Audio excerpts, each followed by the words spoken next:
Hello दोस्तों, आज हम लेके आए हैं आपके लिए 2024 का प्रैक्टिस सेट 5 जिसके बहुविकल्पी प्रश्न दिए गए हैं 1 से 20 और इन बहुविकल्पी प्रश्नों को सॉल्यूशन के साथ हम हल करेंगे। यहाँ पर इन्हें टिक करना ही नहीं महत्वपूर्ण है, यहाँ पर इन सॉल्यूशन के साथ समझना है कि इस ऑप्शनों में जो 4 ऑप्शन दिए होते हैं उसमें से एक ऑप्शन चॉइस करना होता है, वो किस तरीके से आया है यहाँ पर और किस तरीके से हम इसमें टिक लगाते हैं। तो देखते हैं यहाँ पर पहले जो प्रश्न दिया है परिमेय संख्या होगी। ये 4 ऑप्शन दे रखे हैं, इसमें से हमें एक ऑप्शन बिल्कुल एकदम सही है उस पर हमें टिक लगाना है। तो सबसे पहले हम समझेंगे √2। ये जो संख्या है ये हमारी कैसी है? अपरिमेय संख्या। √3 है, ये भी हमारी अपरिमेय संख्या है और √7 भी कैसी होती है? अपरिमेय। तो √9 ये होती है हमारी परिमेय संख्या। क्यों? क्योंकि यहाँ √9 है और इसके अगर हम फैक्टर करते हैं तो ये हो जाते हैं इसमें 9 के 3 × 3। तो करड़ी से बाहर जोड़ा निकलेगा तो 3 और जो 3 है ये कैसी संख्या? हमारी परिमेय है। बाकी जो संख्या है √2 उसके फैक्टर करेंगे तो √2 के फैक्टर नहीं हो पाएंगे, यानी कड़ी से बाहर नहीं निकाल सकते, ना ही √7 के फैक्टर हो रहे हैं यहाँ और √3 के। तो ये जो संख्या है ये संख्याएं अपरिमेय संख्याएं। ये भी संख्या हमारी कैसी है? अपरिमेय। तो यहाँ पर परिमेय संख्या कौन सी है? √9। तो इस तरीके से पहला ऑप्शन हमारा सही होगा। तो यहाँ पर हमें समझना है प्रश्न किस तरीके से हल करना है।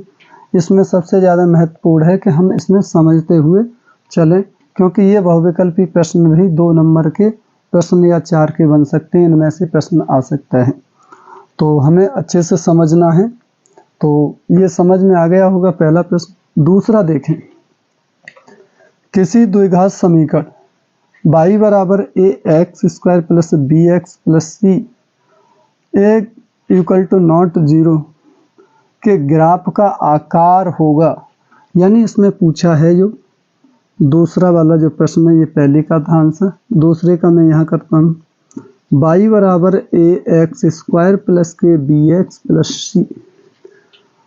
यहाँ पर जो दे रखा है a = 0, इसका मतलब a का स्थान पर 0 नहीं है। अगर a के स्थान पर 0 होगा तो ये जो समीकरण है ये द्विघात समीकरण नहीं कहलाएगा। तो a के स्थान पर 0 नहीं है तो ये हमारा कैसा है? द्विघात समीकरण। ax² + bx + c ये द्विघात समीकरण है। घात समीकरण बराबर द्विघात समीकरण। अब जब ये द्विघात समीकरण है तो द्विघात समीकरण के लिए जो ग्राफ का जो आकार होता है वो इस तरीके से होता है। ग्राफ का आकार ये x अक्ष, ये x' और ये y और ये y' होता है। y अक्ष पे खुला हुआ है क्योंकि y बराबर दे रखा है तो ये y अक्ष पे खुलाएगा इस तरीके से।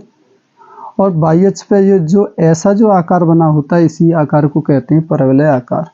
ये a की ऋण दिशा, y अक्ष की ऋण दिशा और धन दिशा की तरफ खुलते हैं, x अक्ष की ऋण दिशा और धन दिशा की तरफ। लेकिन इसने ये ऐसा नहीं पूछा है कि कहाँ को लेगा। तो ये जो परवलय जो आकार है वो इस तरीके से बना होता है, तो इसलिए यहाँ पर जो इसका आकार होगा परवलय आकार। आयताकार, सीधी रेखा, वृत्ताकार इसमें से कुछ नहीं होगा, ये होगा परवलय आकार।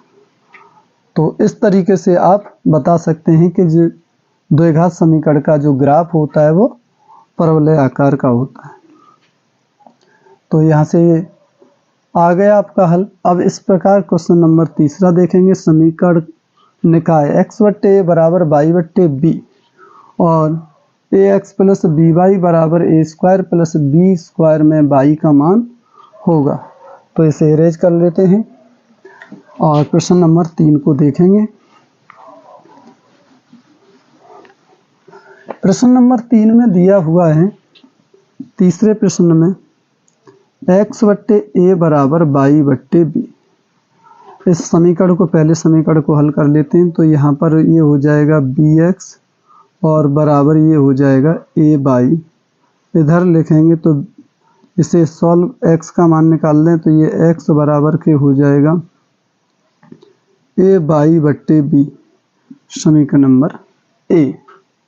दूसरा समीकरण जो दे रखा है इसमें a x प्लस के b बाई बराबर a square plus b square. हमें इसमें y का मान ज्ञात करना है, तो ये समीकरण हो गया हमारा 2।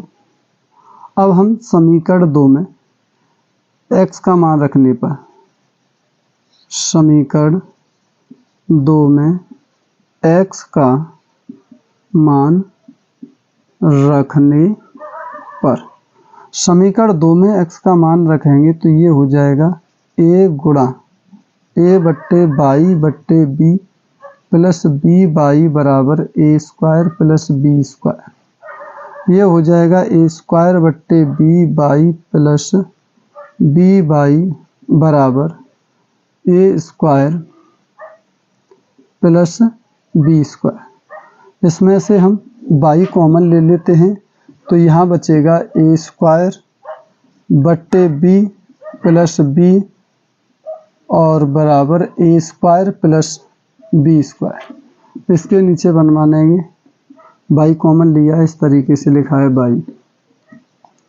तो बाई कोष्ठक में यहाँ b एलसीएम हो जाएगा तो ये हो जाएगा a square plus b square बराबर a square plus b square. इसका इधर भाग देंगे तो बाई बराबर ये भाग वाली संख्या कहाँ पहुँचेगी, a square plus b square गुणा b हो जाएगा बट्टे a square plus b square से ये संख्या कट जाएगी तो बाई बराबर b आ जाए।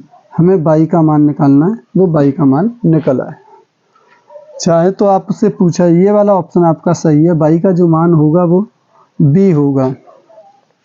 अगर इसमें x का मान पूछे तो आप क्या करेंगे, बाई का मान समीकरण 1 में रख दें। पूछा नहीं है लेकिन मैं यहाँ निकाल देता हूँ, बाई का मान समीकरण 1 में रखने पर, समीकरण 1 में रखेंगे तो ये x बराबर के a बट्टे b बाई, बाई की जगह पर रख दोगे आप b, b से b कैंसिल तो x बराबर a, ये x का मान आ गया। तो इस तरीके से यहाँ पर हमारा अलग सबसे पहला समीकरण दिया था x बट्टे a बराबर बाई बट्टे b, तो मैंने यहाँ पर हल किया, इसका क्रॉस गुणा किया तो ये bx बराबर a बाई, x बराबर b का भाग लग गया, इसमें गुणा में संख्या थी तो ये समीकरण 1 डाल दिया। समीकरण 2 दिया था ax प्लस b वाई बराबर a square plus b square. समीकरण 2 में x का मान रखेंगे तो यहाँ x के स्थान पर a बट्टे b वाई रख दिया, गुणा करेंगे a स्क्वायर बाई बट्टे b प्लस b स्क्वायर बराबर a square plus b square. By दोनों में कॉमन लेंगे तो यहाँ बचेगा a स्क्वायर बट्टे b प्लस b और a square plus b square. By बराबर यहाँ से 1 मानेंगे तो एलसीएम b हो गया तो a स्क्वायर प्लस के b स्क्वायर हो जाएगा, क्योंकि 1 का b में करेंगे b का गुणा b में करेंगे b स्क्वायर। ये संख्या जो हमारी भाग में गुणा में पहुँच जाएगी, गुणा वाली भाग में, तो इस संख्या से ये कैंसिल हुआ तो बाई का मान b आया। बाई का मान समीकरण 1 में रख देंगे तो x बराबर a बट्टे b, बाई के स्थान पर b रख दिया, b से b कैंसिल तो x बराबर a। इस तरीके से हमारा जो ऑप्शन x का होगा तो ये a आएगा, लेकिन इसने पूछा है बाई का मान तो ये वाला हमारा ऑप्शन सही है। जो ये भी मैंने निकाल दिया है, क्योंकि आपको तो प्रश्न हल करना है किस तरीके से। x का पूछ लेता तो आप बता भी सकते हैं। अब देखें क्वेश्चन नंबर 4, यह समीकरण में x स्क्वायर माइनस के 4x प्लस a बराबर 0 का के कोई वास्तविक मूल नहीं है। तो सबसे पहले इसे इरेज कर लेते हैं। यहाँ पर क्वेश्चन 2 में जो दिया है कोई मूल वास्तविक नहीं है, मूल वास्तविक नहीं है तो d का जो मान है वो 0 से कैसा है, छोटा है। यहाँ पर x स्क्वायर माइनस के 4x प्लस a बराबर 0। आप तुलना करेंगे यहाँ से ax स्क्वायर प्लस के bx प्लस c बराबर 0 से तुलना करने पर a बराबर 1, b बराबर -4 और c बराबर a। मूल वास्तविक नहीं है, मूल वास्तविक नहीं है। जब मूल वास्तविक नहीं है तो d छोटा है किससे? 0 से। तो हम यहाँ पर लिखेंगे, फॉर्मूला होता है इसका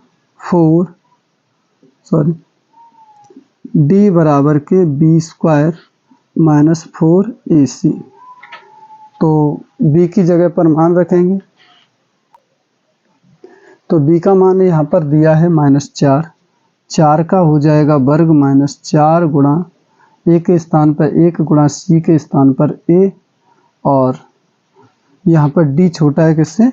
0 से, तो 0 बड़ा है, तो ये हो जाएगा 16 - 4a ग्रेटर देन 0।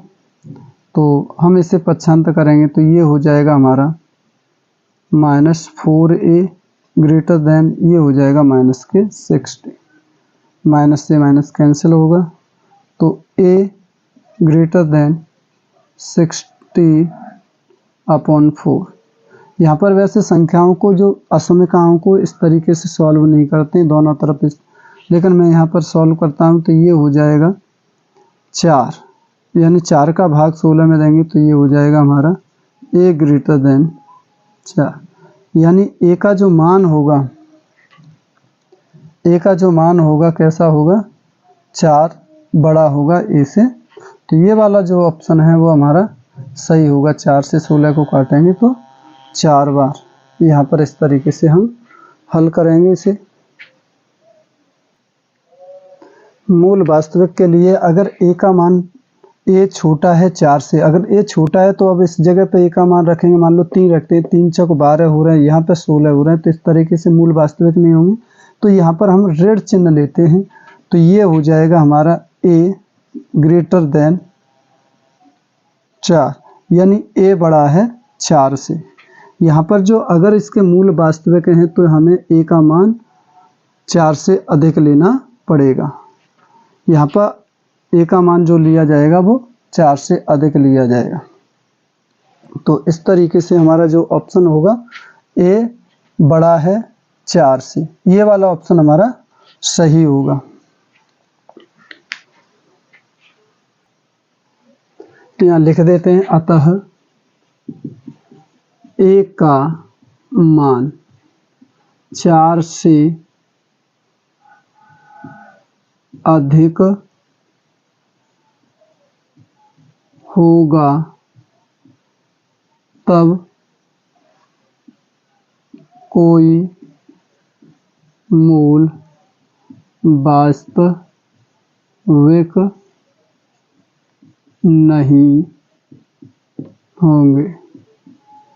अगर a का मान 4 से अधिक है तो कोई मूल वास्तविक नहीं होगा, और 4 से कम है तो मूल वास्तविक होंगे।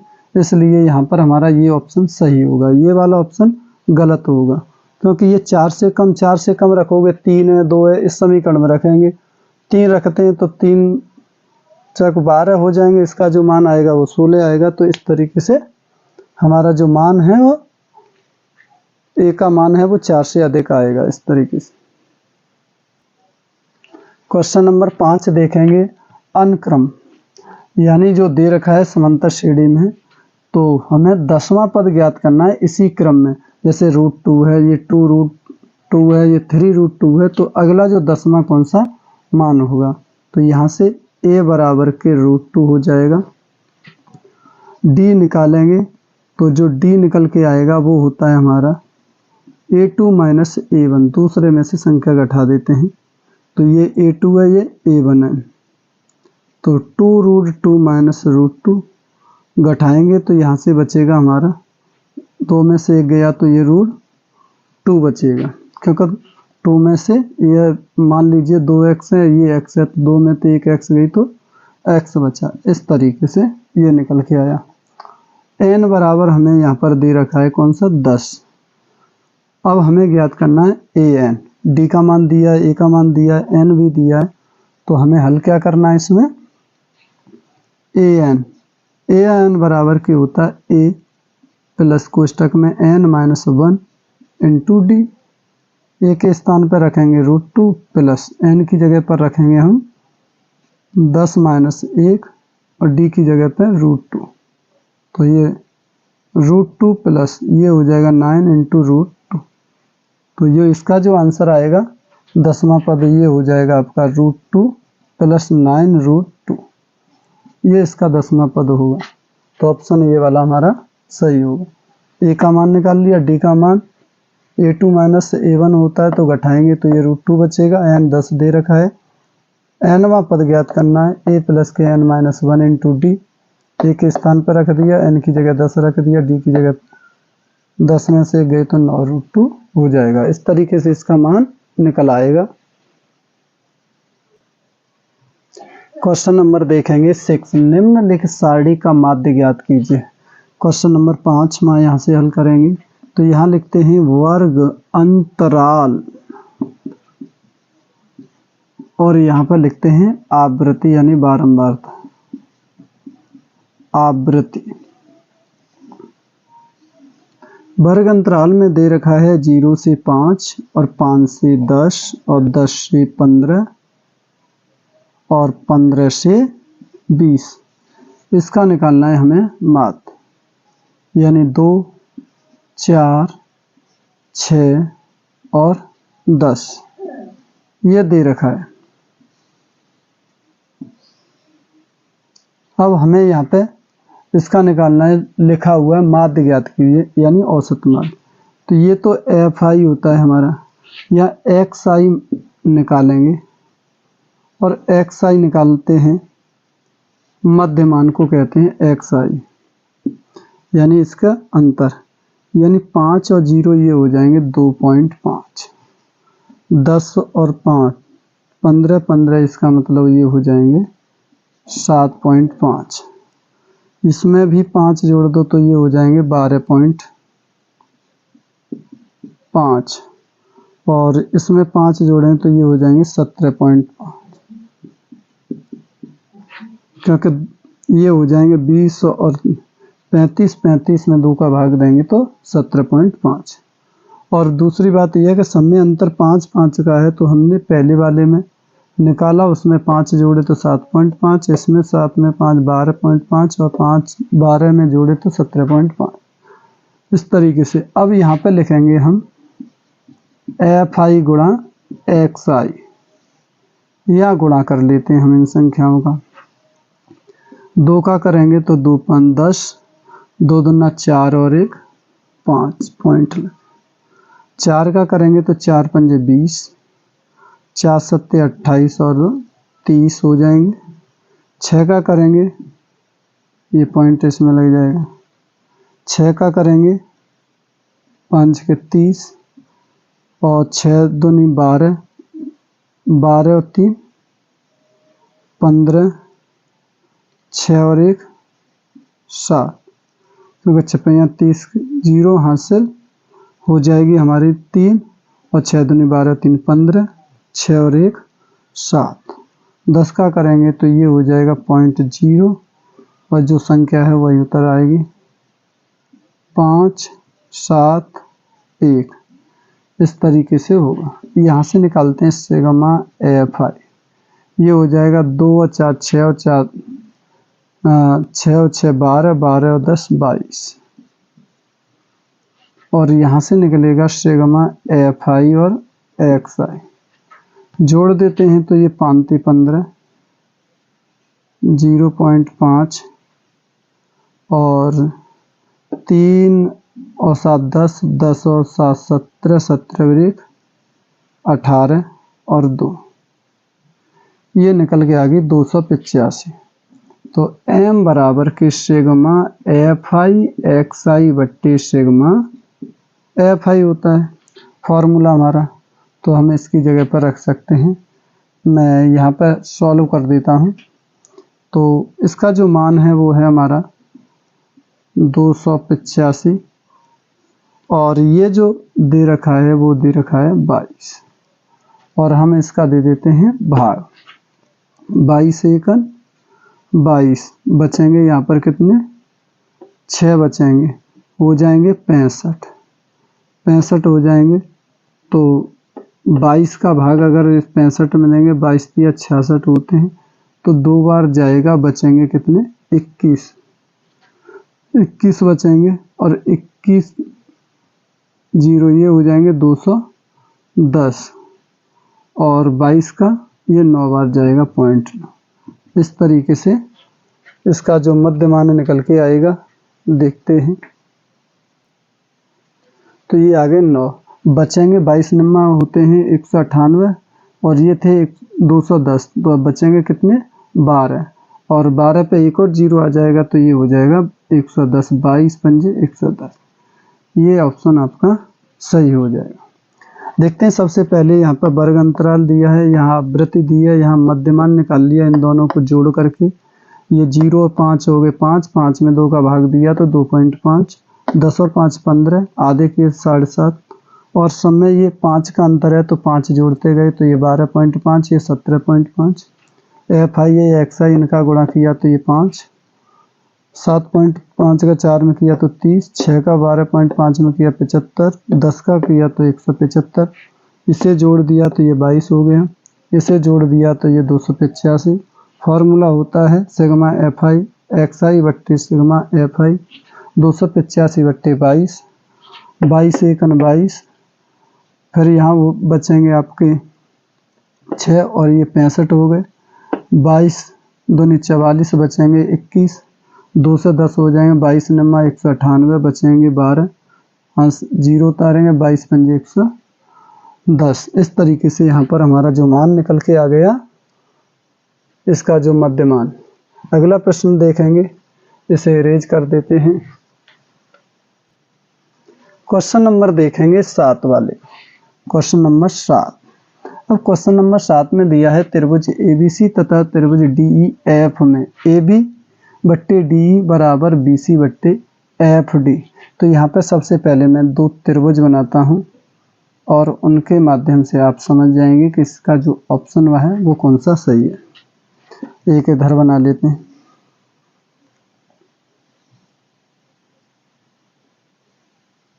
ये त्रिभुज, इसे A B और C, इसे D E F।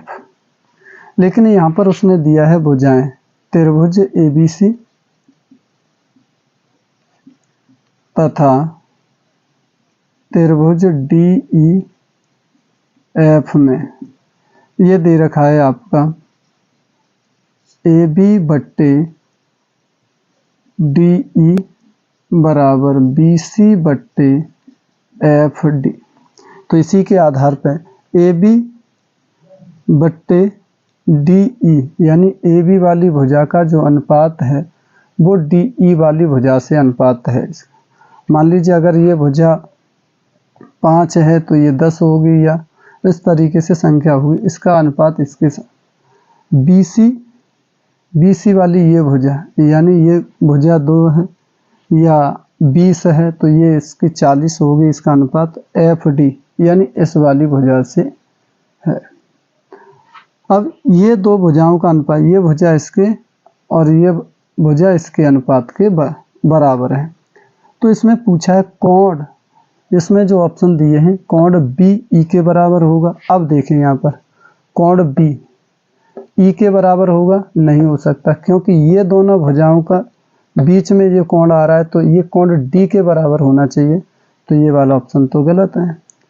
अब देखें कोण AF, A यहाँ पर है, F यहाँ है, तो A जो कोण है वो एक पहली वाली भुजा के अनुपात में आना चाहिए यहाँ पर E, लेकिन बोल रहा है F इसमें, तो ये वाला ऑप्शन गलत हो गया। अब देखते हैं कोण AD के बराबर, कोण A है कोण D, लेकिन ये 2 भुजाओं का अनुपात पहले से है तो ये B के बराबर होगा, तो ये तो नहीं हो सकता। अब यहाँ पर देखेंगे कोण B है और कोण D, यानी ये भुजाओं के बीचों में कोण B आ रहा है, इन दोनों भुजाओं के बीच में कोण D आ रहा है। तो इस तरीके से ऑप्शन जो हमारा D वाला सही है। ये जो ऑप्शन है B, D, यानी यहाँ पर मैं लिख दे रहा हूँ कोण B बराबर होगा कोण D के, तब ये दोनों त्रिभुज समरूप होंगे। तो समझ में आ गया होगा आप सभी के। एक बार पुनः फिर से आप समझेंगे। क्वेश्चन नंबर 8 देखेंगे। एक त्रिभुज है जिसके निर्देशांक दे रखे हैं और परिमाप हमें ज्ञात करना। तो मैं यहाँ पर एक त्रिभुज बना लेता हूँ। ये त्रिभुज ए, बी और सी। ए के निर्देशांक दे रखे हैं यहाँ पर 0,4, बी के निर्देशांक दे रखे हैं 0,0 और सी के निर्देशांक दे रखे हैं यहाँ पर 3,0। तो अब हमें यहाँ से इसका परिमाप निकालना है। तो ए बी के बीच की दूरी निकालनी है। तो क्वेश्चन नंबर 8 को करते हैं। ए बी के बीच की दूरी, ए बी के बीच की दूरी आप निकालेंगे तो ये x1, ये y1 और ये x2 और ये y2। तो फॉर्मूले में यहाँ लिख देंगे x2 माइनस x1 का whole square plus y2 minus y1 का होल स्क्वायर। x2 का जो मान है 0, तो मैं यहाँ लिख देता हूँ 0 माइनस x1 का मान यहाँ पर भी क्या है 0 का होल स्क्वायर। y2 का मान 0 माइनस 4 का होल स्क्वायर। तो ये तो हो जाएगा 0 का वर्ग प्लस माइनस 4 का वर्ग। सॉल्व करेंगे तो ये हो जाएगा हमारा -4, ये तो 0 का वर्ग 0, ये 4 का वर्ग हो जाएगा 16 और 16 का वर्ग हो जाएगा हमारा 4। तो यहाँ से ये जो मान निकल के आ गया, ए बी के बीच की दूरी निकल के आ गई 4। अब हमें निकालनी है, ए बी हो गया। अब निकालते हैं बी सी के बीच की दूरी। इसके बी सी के बीच की दूरी यहाँ लिख देते हैं, बी सी के बीच की दूरी। बी सी के बीच की दूरी निकालेंगे तो ये फॉर्मूला अंडररूट में x2 माइनस x1 का whole square plus y2 minus y1 का होल स्क्वायर। तो यहाँ से x2, तो देखें मैं इसे x1 मान लेता हूँ, इसे y1 मान लेता हूँ। तो x2 यानी 0 माइनस 3 का वर्ग प्लस y2 0 माइनस 0 का वर्ग। तो ये हो जाएगा -3 का वर्ग प्लस 0 का वर्ग। तो 0 का वर्ग 0, तो ये 3 का वर्ग होगा 9। तो आंसर आ जाएगा 3। यहाँ बी सी के बीच की दूरी निकल के आ गई 3। अब हमें निकालनी है ए सी के बीच की दूरी। ए सी के बीच की दूरी, फॉर्मूला वही लगेगा बीच की दूरी x2 माइनस x1 का whole square plus y2 minus y1 का होल स्क्वायर। तो ये हो जाएगा x2। तो देखें ये x1 y1 है। अब हम इसे x2 और y2 मान लेते हैं इसके बीच की दूरी के लिए। तो ये हो जाएगा 0,3 यानी 0 माइनस 3 का होल स्क्वायर प्लस y2 यानी 4 माइनस 0, 0 का होल स्क्वायर। तो ये हो जाएगा -3 का वर्ग प्लस 4 का वर्ग। 3 का वर्ग हो जाएगा यहाँ पर 9 और 4 का 16। तो ये हो जाएगा 25। तो ये निकल के आया 5। तो यहाँ पर ए बी के जो बीच की दूरी निकल के आई थी वो कितनी थी 4, और बी सी के बीच की दूरी जो निकल के आई वो 3, और ये जो दूरी निकल के आई थी 5। हमें निकालना है इसका परिमाप।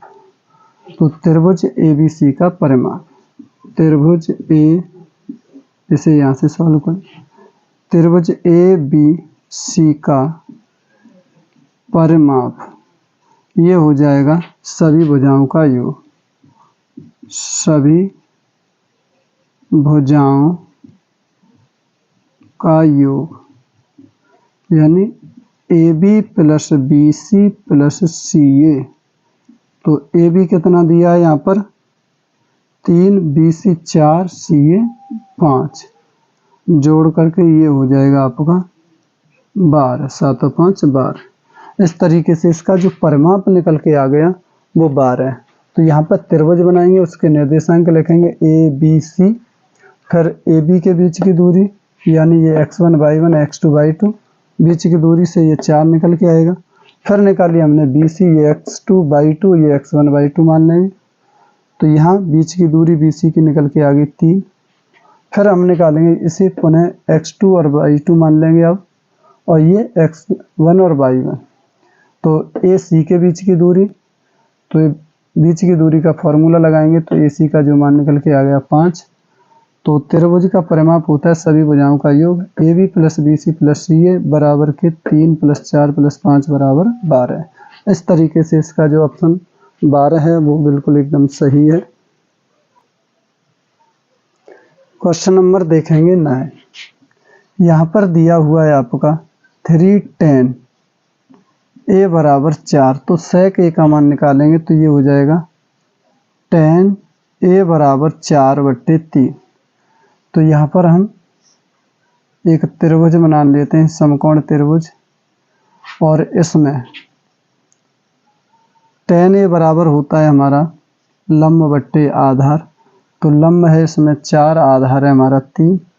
कर्ण ज्ञात करना है पाइथागोरस प्रमेय,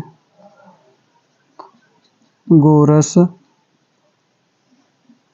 प्रमेय से कर्ण का वर्ग बराबर लंब का वर्ग प्लस आधार का वर्ग, लंब दिया है 4 का वर्ग प्लस 3 का वर्ग, ये हो जाएगा 16 + 9, ये 25 हो जाएगा के का वर्ग।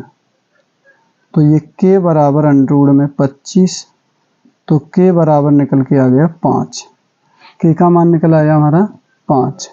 हमें निकालना है sec ए, ये ए मान लेते, ए है यहाँ पर, और यहाँ पर और तो कुछ दिया नहीं तो इसे बी, इसे सी मान।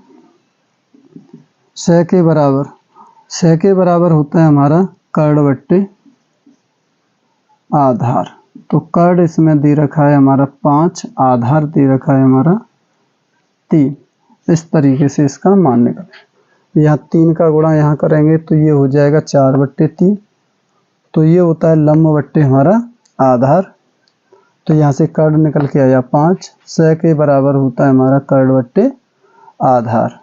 तो ये कर्ण दिया है 5, आधार है 3, तो इस तरीके से इसका ऑप्शन 5/3 वाला सही है।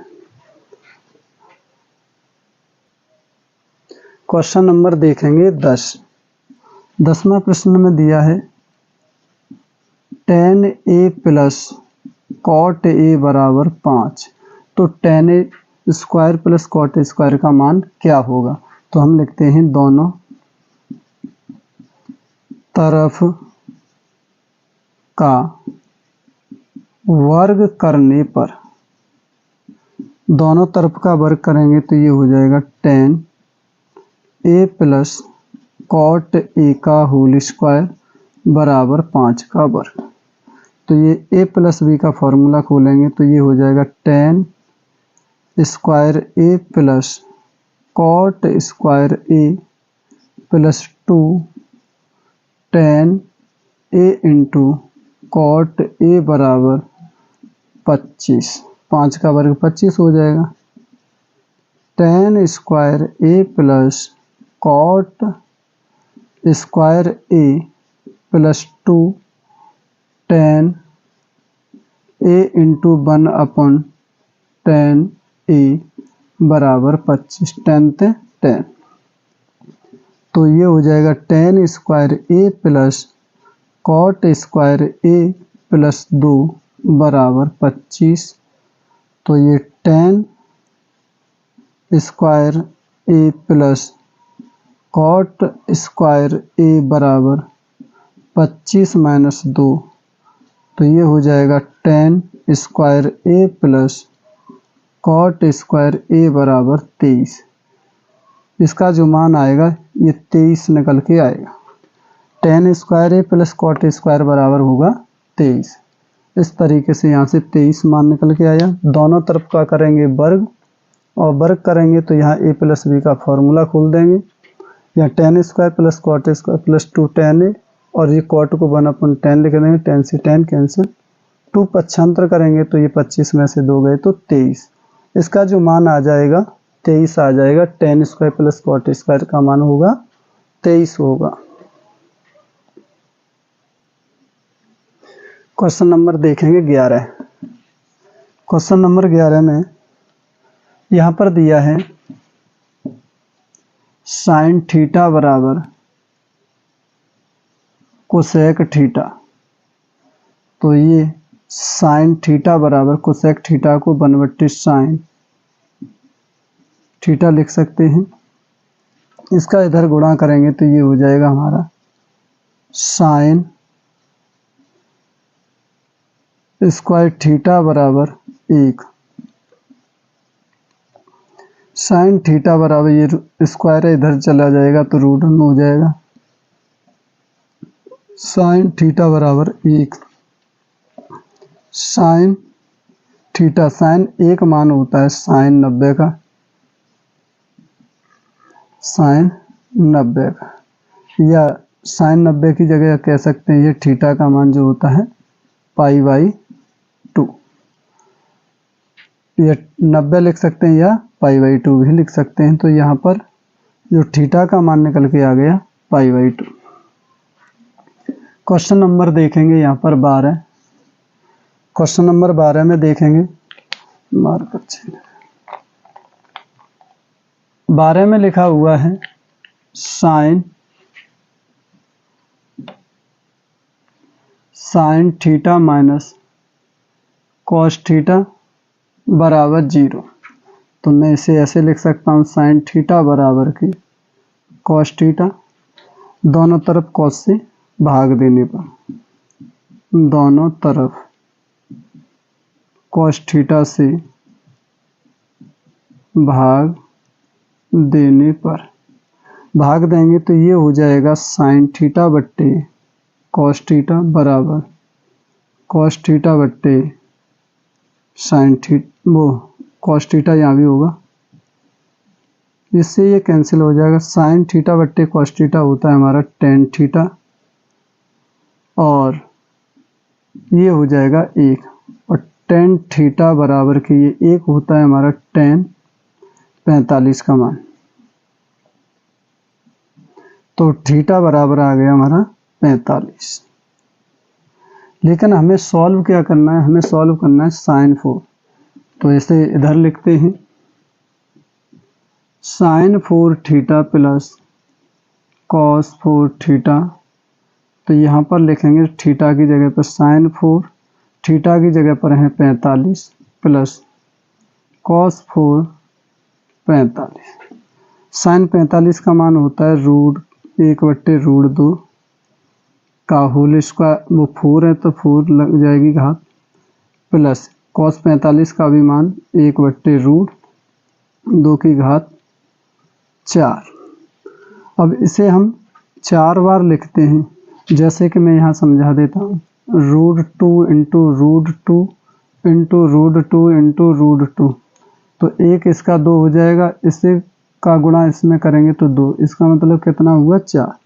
तो हम इसे सॉल्व करेंगे तो ये 1/4 प्लस इसे सॉल्व किया तो 1/4, 4 एलसीएम तो 1 + 1, तो ये हो जाएगा 2/4, काट देंगे तो 1 और ये 2, तो आंसर होगा हमारा 1/2। तो यहाँ पर sine 4 theta plus cos 4 theta का मान होगा 1/2। इस तरीके से ये क्वेश्चन नंबर हमारा हो गया। अगला क्वेश्चन देखेंगे, क्वेश्चन नंबर देखेंगे 13। एक बिंदु थीटा यानी Q से एक वृत्त पर स्पर्श रेखा की लंबाई 24 सेमी तथा Q की वृत्त के केंद्र से दूरी 25 सेमी है, तो वृत्त की त्रिज्या ज्ञात कीजिए। तो सबसे पहले मैं यहाँ पर एक बनाता हूँ वृत्त। ये बन गया आपका एक वृत्त, इसका केंद्र है ये O। अब उसने कहा है एक बिंदु Q से एक वृत्त पर स्पर्श रेखा, यानी कोई बिंदु यहाँ से लिया गया है, तो इस पे जो स्पर्श रेखा है उसने कहा है एक बिंदु Q से एक वृत्त पर स्पर्श रेखा की लंबाई 24 सेमी, यानी स्पर्श रेखा की लंबाई यहाँ पर कोई बिंदु Q है, इसकी जो लंबाई है वो 24 सेमी है। स्पर्श रेखा की जो लंबाई है वो 24 सेमी है और यहाँ से Q की जो लंबाई है ये है हमारी 25 सेमी। तो आपकी ये त्रिज्या ज्ञात करनी है इस तरीके से। तो यहाँ पे जो कोण बनता है वो कितने का बनता है, 90 अंश। इसे मान लेते हैं हम P। तो ये हो जाएगा। क्वेश्चन नंबर है हमारा 13, समकोण त्रिभुज POQ Q से। तो ये जो 90 अंश के ठीक सामने वाली भुजा क्या कहलाती है, कर्ड। तो कर्ड का वर्ग यहाँ लिख सकते हैं हम पाइथागोरस प्रमेय से, पाइथागोरस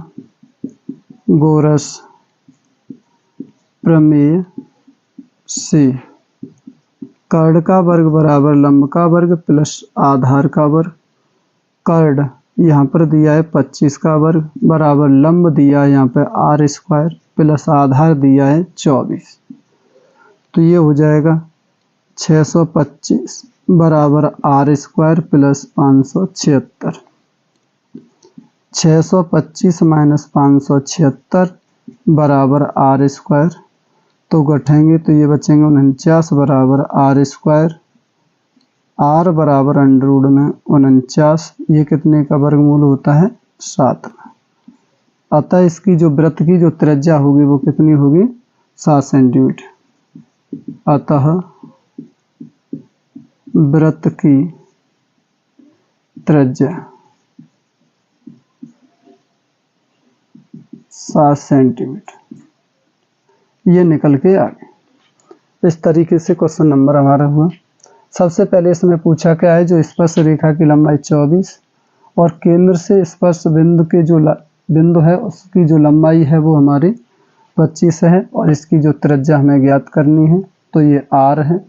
और समकोण त्रिभुज में पाइथागोरस प्रमेय लगाएंगे तो इस तरीके से r जो निकल के आएगी 7 सेंटीमीटर निकल आएगी। तो अगला क्वेश्चन देखेंगे, क्वेश्चन नंबर देखेंगे 14।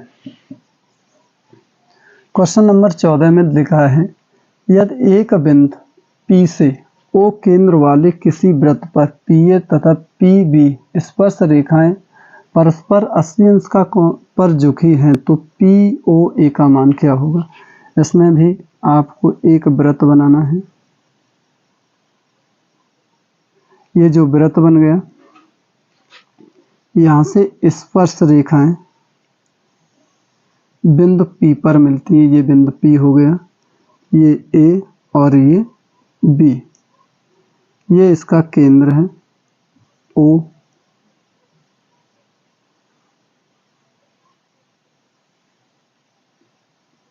केंद्र O, यहाँ से इस पे जो कोण बनता है वो 80 अंश का कोण है, पूरा 80 अंश का। ये इसे समद्विभाजित करते हैं। ये जो रेखा उसने पूछा है POA यानी इसका मान क्या होगा। तो सबसे पहले तो ये चतुर्भुज है, इसका जो मान निकलेगा तो यहाँ पर कोण P जो दिया हुआ है यहाँ पर 80 दिया है, क्या APB बराबर 80 अंश।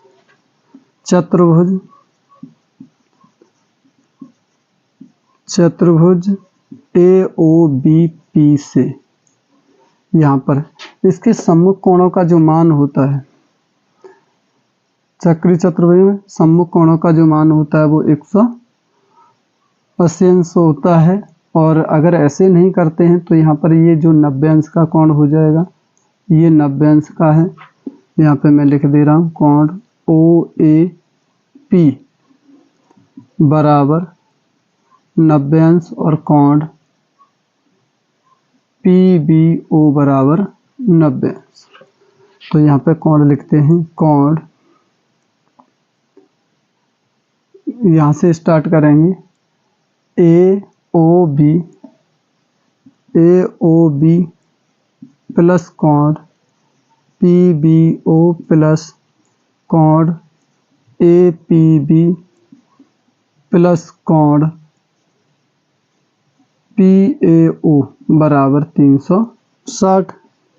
तो कोण AOB प्लस इसका जो मान निकलेगा, B का मान 90 है प्लस P का मान 80 है प्लस A का मान भी 90 बराबर 360। तो कोण AOB प्लस जोड़ देंगे तो ये हो जाएंगे 9 दूनी 18, 18 और 8 26, 260 बराबर 360। कोण AOB बराबर 360 माइनस 260, कोण AOB बराबर 100 अंश। तो ये जो मान पूरा निकल के आया, ये निकल के आ गया 100 अंश। हमें निकालना है केवल इतना। तो ये जो इसको क्या करता है, समद्विभाजित करता है। तो मैं यहाँ पे लिख देता हूँ, कोण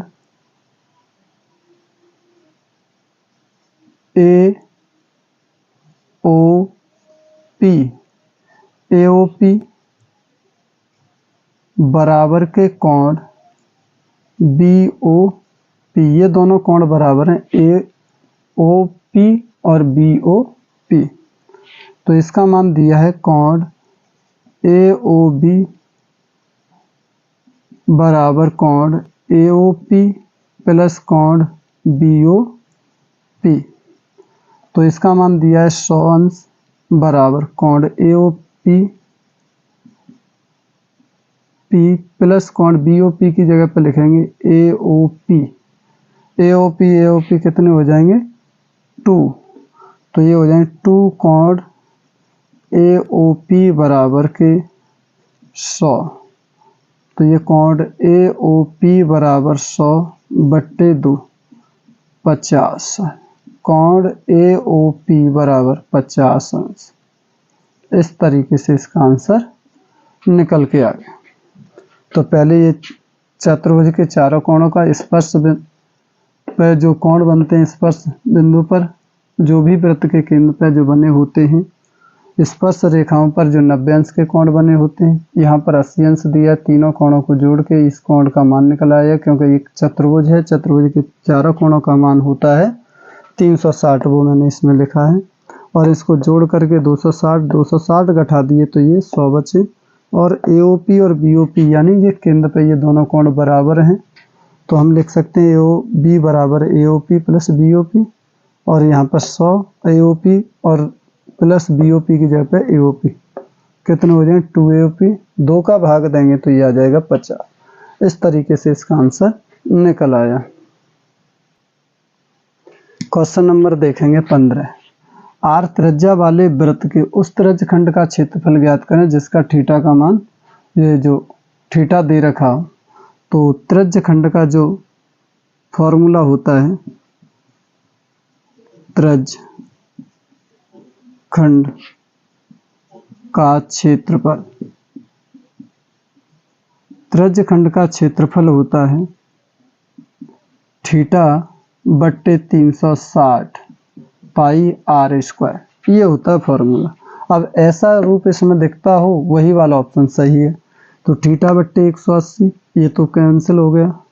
यहाँ पर थीटा बट्टे 720, यानी अगर हम इसे 2 से काट दें तो ये कितना हो जाएगा 360। तो ये वाला ऑप्शन हमारा पाई R स्क्वायर, ये वाला सही होगा। ये तो गलत है, थीटा बट्टे 180 और ये 360 है लेकिन पाई R स्क्वायर नहीं है। तो ये वाला ऑप्शन हमारा बी वाला सही होगा, थीटा बट्टे 720 गुणा 2 पाई R वाला, क्योंकि 2 से काटेंगे तो ये थीटा बट्टे 360 के रूप में होगा। तो ये वाला ऑप्शन हमारा सही हो जाएगा बी।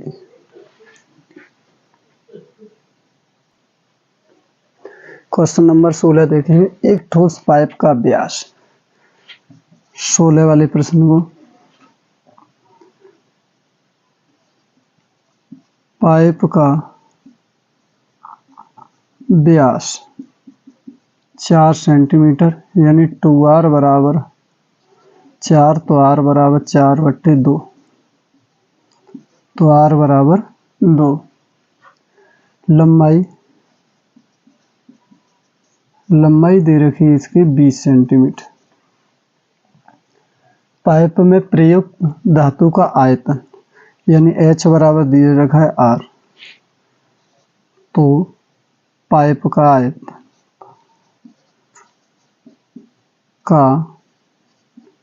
आयतन पाई r स्क्वायर H। बेलन का जो आयतन होता है पाई r स्क्वायर H, तो पाई का मान पाई में रहने दें।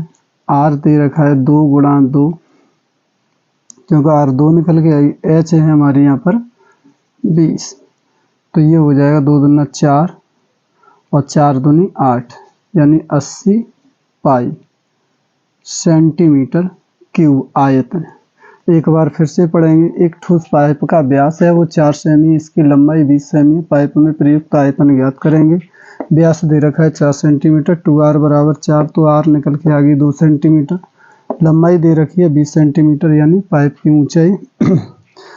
पाइप का जो आयतन होगा यानी बेलनाकार पाइप का जो आयतन होता है वो पाई r स्क्वायर H, तो पाई का मान पाई रहेगा और ये r को 2 गुणा 2 लिख दिया, H का मान 20, 2 दूना 4, 4 दूनी 8, 80 पाई सेंटीमीटर क्यूब आयतन आ गया यहाँ पर। क्वेश्चन नंबर 17 दे रखा है हमारा, r त्रिज्या के एक ठोस अर्धगोले का कुल पृष्ठीय क्षेत्रफल। अर्धगोले का कुल पृष्ठीय क्षेत्रफल, ये फॉर्मूला होता है 3 पाई r स्क्वायर। अर्धगोले का कुल पृष्ठीय क्षेत्रफल 3 पाई r स्क्वायर होता है।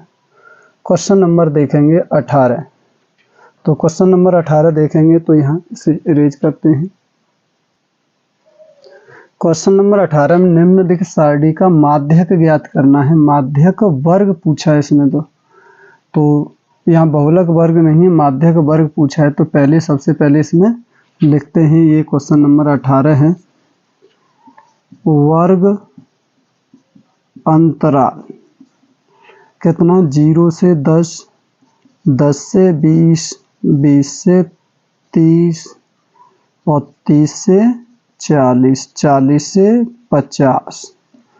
यहाँ पर दे रखा है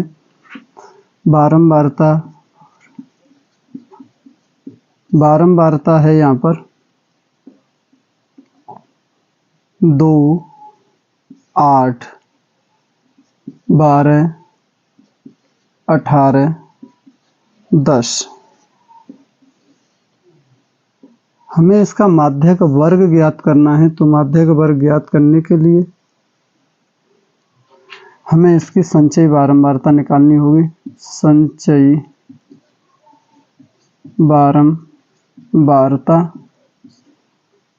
बारंबारता निकालेंगे।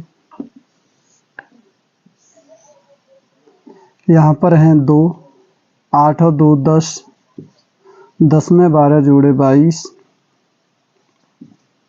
22 में 18 जोड़े तो 40, 40 में 10 जोड़े तो 50।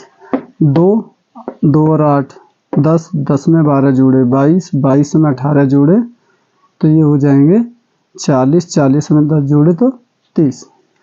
अब यहाँ पर जो निकल के आया जो 50, n बराबर 50, तो मध्यमान इसका जो सम संख्या के लिए लगाएंगे तो ये हो जाएगा एक 25, एक 26 में पद आएगा यानी n/2, तो इसका मतलब 50/2, तो ये कितना आ जाएगा 25। अब 25वां पद देखें, 25 और 26वां पद तो कौन से में आएंगे, 25वां पद, तो ये तो है हमारा 22, ये तो छोटा है, तो इससे बड़ा संख्या लेंगे तो ये होगा 40, 40 वाले में लेंगे तो यहाँ से जो वर्ग आएगा ये वाला वर्ग आएगा, तो बहुलक वर्ग जो निकल के आएगा माध्यक वर्ग, तो यहाँ मैं लिख देता हूँ माध्यक वर्ग। माध्यक वर्ग। माध्यक वर्ग होगा आपका 30 से 40, 30 से 40 वाला। माध्यक वर्ग पूछा है इसमें, माध्यक नहीं पूछा है, केवल माध्यक वर्ग पूछा है। प्रश्न नंबर देखेंगे 18 को। 18 तो हो गया। क्वेश्चन नंबर 19, एक बारंबारता सारणी का माध्य तथा माध्यक क्रमशः 30 और 35 है तो बहुलक ज्ञात करना है। तो यहाँ पर दिया है माध्य, माध्य दिया है 30 और माध्यक दिया है 35।